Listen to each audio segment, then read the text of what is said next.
green door creaks on the rusted hinge.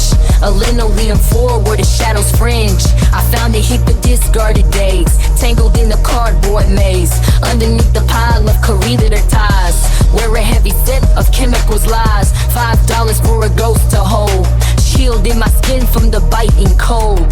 Patterns of timber and autumn clay, woven in a loom from a distant May. The weave is thick but the elbows thin, rubbing against where the skate begin. I button up the history of a stranger's chest, putting a weary heartbeat to rest. It hangs off my shoulders like a heavy prayer, saturating every inch of the dusty air. Mothball flannel on a silver rack, carrying a burden on a crooked back. White crystals hidden in the seams of time, a pungent penance for a nameless crime. The smell of the cellar and the cedar chest, where the memories of the forgotten rest. I'm wearing the armor of a dead man's pride, with nowhere left for the spirit to hide. Wash it in the river until the water turns gray. Try to scrub the sharpness of the bite away, but the sting of the powder is buried deep in the fibers of the secrets that we keep.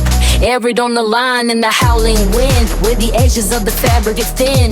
The collar is stiff and the cups are frayed, a portrait of a life that started to fade. I walk through the market in a second-hand skin, wondering where the previous soul went in. Maybe he stood on the same street corner, a silent king or a lonely mourner, wrapped in the safety of a sharp scented veil, while the light in the alley grew dim and pale. The pockets are empty but they weigh a ton, breached by a legacy of a faded sun. It's a rough spun shelter for a hollow frame, a garment that doesn't remember its name. I pull it tight when the frost bites hard, standing alone in a junkyard yard. The scent follows me like a persistent hound across the gravel of the frozen ground. The wood smoke rises but it can't compete with the chemical chill of the winter street.